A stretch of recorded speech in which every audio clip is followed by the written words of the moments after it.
Okay. Call the meeting to order. Burrows. Yes. Laughlin. Yes. Moreno. Yes. Shield. Yes. Vargas. Yes. We have a quorum. All right, so there's been a request to amend the agenda to add a request for approval of the wrestling coach contract extension under personnel. Can I get a motion, please? I'll make a motion to approve. In a second, I'll second.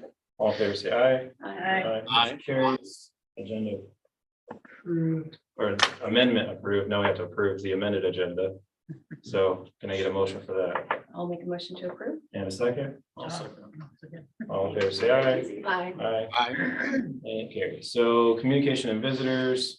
This is the time when community members can make public comments to the board. Please be aware the board cannot comment on anything that is said during this time. I don't see anybody in the crowd for that, so we're gonna go ahead and move on to the next bit. Central administration. No fundraising request to approve or overnight trips to review. So student on track report.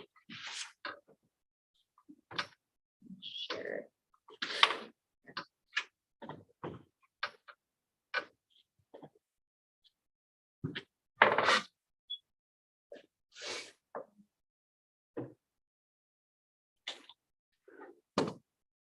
So I think this is something that everyone has seen before, yes, maybe?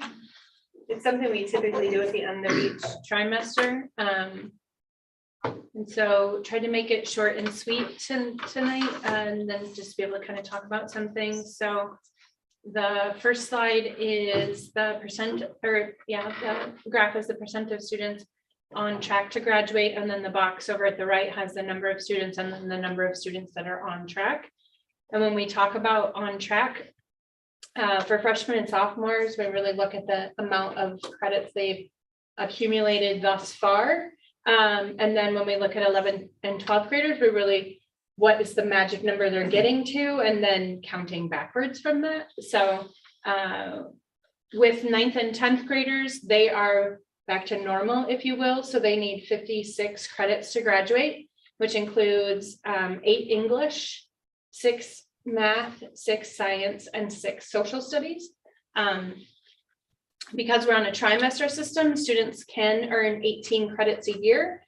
So if they take 18 credits all 4 years, that gets them 72 credits, which means in reality, I don't know if I should say this really out loud, but in reality, they could fail 4 classes in a year and still graduate on time, right? So we've definitely got quite a bit of cushion there for the 9th and 10th graders. And so when we talk about on track, this for 9th graders with 1 trimester, we would say that they needed to earn 5 credits, right? So if they failed more than 1 class, then that puts them behind. Does that make sense? And then sophomores, so then this is their 4th trimester, which means then if they passed everything, they potentially have 24 credits. And so we say anybody with 20 or less credits would be not on track to graduate. That idea that they could fail 4 and still, so I'm sorry, 19. So if they have 19 or fewer credits, then we consider them not on track to graduate. So we have 84 students on track in the freshman class. So we've got 7 that failed more than 1 class in that first trimester. 10th graders, we have 80 of the 90 on track. And then when we look at 11th and 12th graders, we did a resolution a couple of years ago because of COVID and adjusted the number of credits they needed. So 11th graders will need 52 credits next year to graduate. And this year's senior class needs 50 to graduate. And so then that's what those numbers look like: 76 out of 88 11th graders, and then 69 out of 85 12th graders. And so then this one really shows how many credits they are behind. And so, I mean, you can see the red, yellow, and green are the ones that we're most concerned about, especially at the 11th and 12th grade level. Freshmen and sophomores, if they would be in the red or yellow, there's potential that they could still catch up, but juniors and seniors, those are the ones, especially the yellow and green, that we're most concerned about. That's a big hurdle to jump seniors only have 2 trimesters left.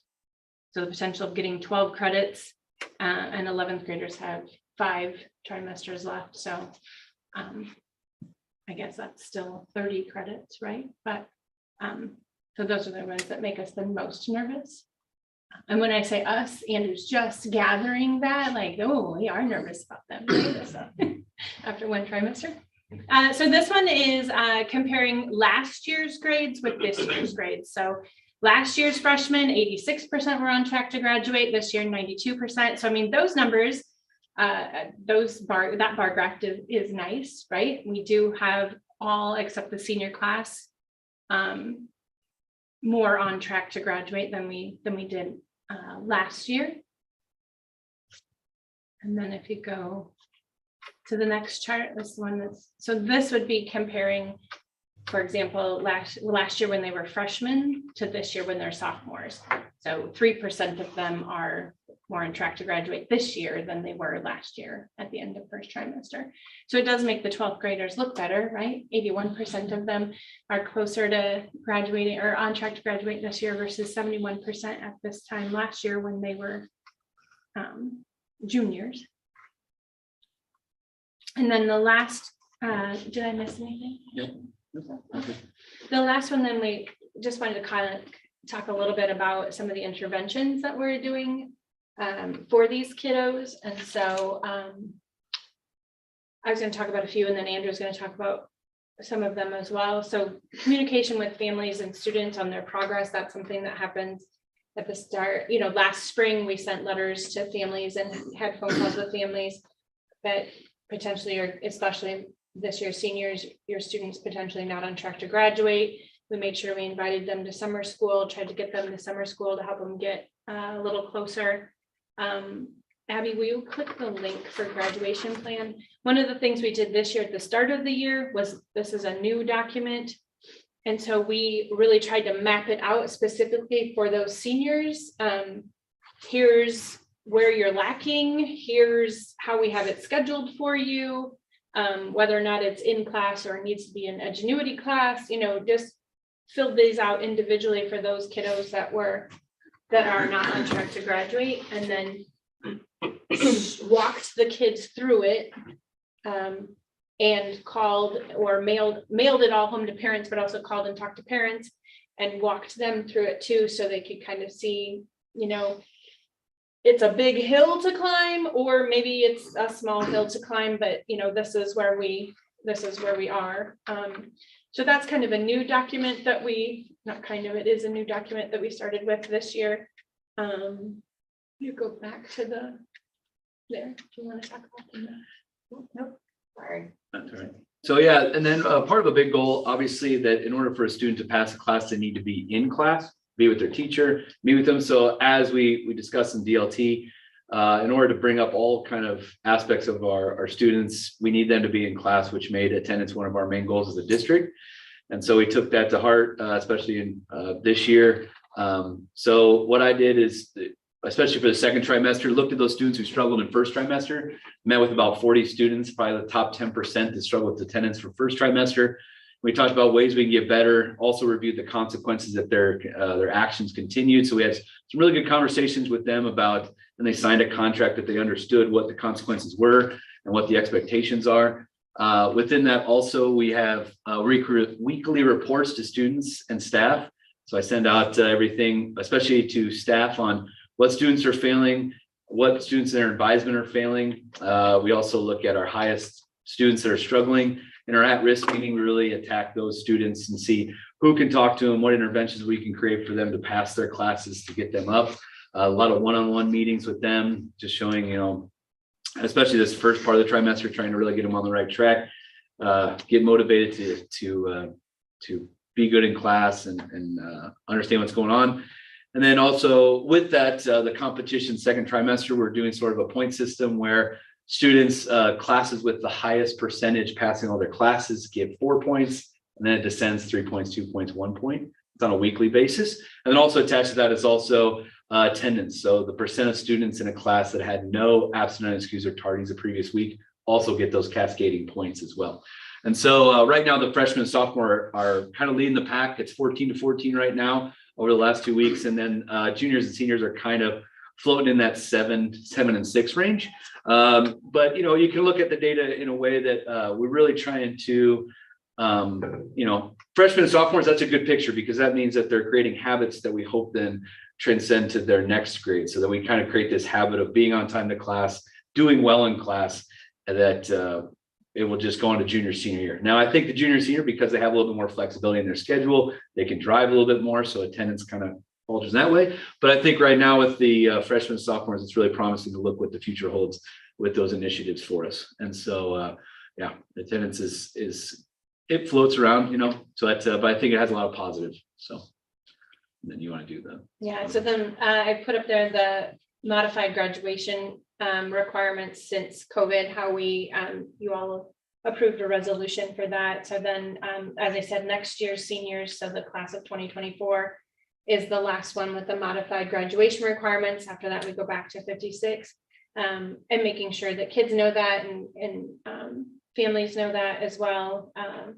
But as Andrew was saying, when it really trying to affect their behavior to help them change their habits, if you will, and cause some changes there. Then we have weekly at-risk meetings, and Andrew leads those and does a really nice job. He's created some documents that allow teachers to start an at-risk document for a kiddo if they're seeing behaviors or they're seeing attendance or they're seeing whatever that may be, and then we talk about those on a weekly basis. That's kind of our tier 1 intervention, if you will, that just kind of bringing those names forward and making sure, you know, is there someone that has a connection with that kiddo? Is there something that we don't know that's going on that maybe a teacher knows or someone knows?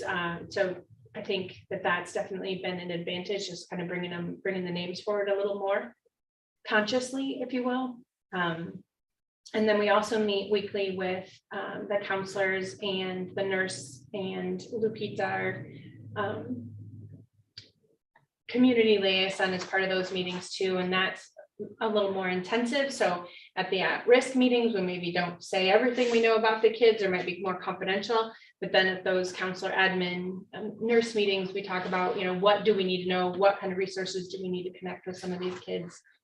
So some of those bigger changes that might need to happen. Anything else on that? Yeah, and then with our discussions from last trimester in those at-risk meetings, we thought that, again, trying to provide that proactive approach, like I said, with those meetings prior to trimester starting. We also created this trimester a life skills study hall for 9th grade. So creating great habits, more prioritized observation to make sure they're getting their stuff done. We have the library staff, Ms. Larson and Mr. Miller, check in on the students on a daily basis, go through their grades, everything like that. So again, creating great habits for those 9th graders. And then we also created a study skills class taught by Ms. Shantz for 10th grade that again, does more group think. We think about how you can do better in class.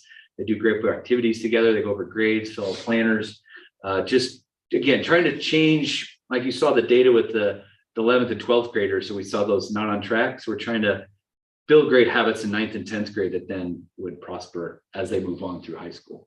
And so I think we've seen a lot of positives within that the students we identified as high risk in first trimester are put in those classes, and now they're on a great track right now, and they're not really talked about too much in our at-risk group. And so it's working pretty well. What questions do you have? What's the intervention for the ones that are like online, what do you call that? The virtual students? Yeah, the virtual students or the students who are doing Edgenuity. that's the word. Yeah, so we have 5 students that are virtual this year, and that's through the AEA. And so they're on a semester basis rather than a trimester basis.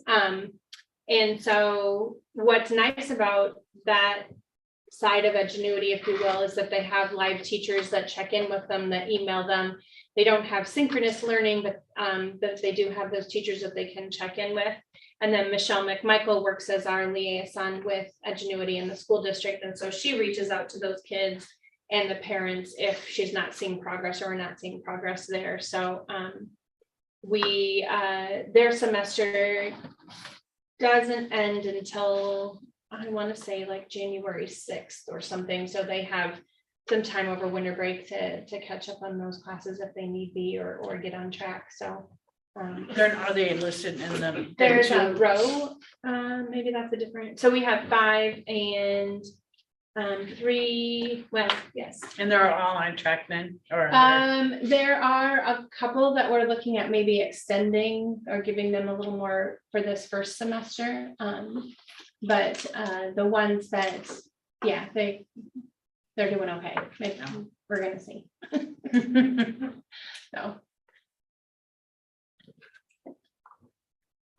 Any other questions or comments? Thank you very much. Thank you, guys. Next item is snow removal. In your packet, there's a recommendation to I guess go with All American Concrete. That's who we've used in the past. They know our facilities well, they know the timing, they know exactly what it's going to take to do the job, and they've done so very well. I don't know of any complaints that we've had over the last number of years, so. Looks like they are the low bid also, so that helps make the decision, but we just need to make a motion to approve the bid. I'll make a motion to approve. In a second, I'll second. all in favor, say aye. Aye. Carries. Then this is the second reading of board policies 500 to 502.10 E2. Did anybody have anything else to add? I didn't see any emails regarding that in the interim. So if not, I will entertain a motion to accept the, I guess, changes to those policies. I'll make a motion to approve. And a second, I'll second it. all in favor, say aye. Aye. Carries. Next item, consent agenda. Minutes from the last 2 board meetings are in there, warrants, treasurer's report, and then personnel, and there was that amendment to add a new, not technically a new hire, but an extension of Kurt Amer's contract for junior high wrestling. This is a 5-week extension based on some late interest with girls wrestling, and to extend that. So we thought that it would be best to just extend his, since he's been working with some of those girls already. This Because is junior high girls. correct? junior high girls, because some of the girls that will be doing it have been doing it the whole season. So we thought it made sense to do that this year. Next year, we would obviously open it up as a separate contract. Correct. And I believe it would be a full, it would be the same length of a season as boys Yeah, too, right? Adam, do you have anything to add to that? No, just that this came about because there's 2 conferences that are very close to us that have already split their girls season. And we were in some of those meets with those schools, so our girls weren't able to wrestle at those meets.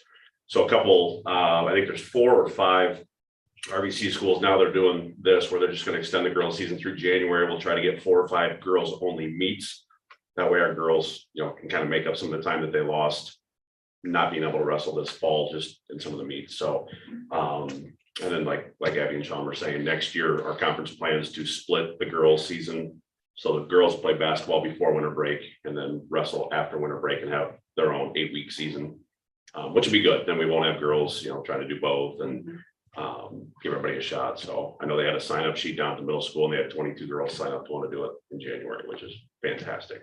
I think we had 8 or 9 that did it before winter break. So to have that many girls still interested is good. Thank you. A little disjointed trying to figure out how to navigate this year, that very first year of having sanctioned girls wrestling and then not knowing what the numbers are going to look like in the middle school and realizing that they're going to be pretty solid Yeah. numbers. Yeah. 22 is a lot compared to some of the other schools. Yeah. Pretty high. So we're lucky to have Mr. Demers that will extend through. And then we also have Adam's working to make sure with Coach Demers that we're trying to get a female supervisor as well, somebody to help out supervise, just to have a couple sets of eyes in there and keep tabs of things. And so that'll help out as well to get us through the season this year.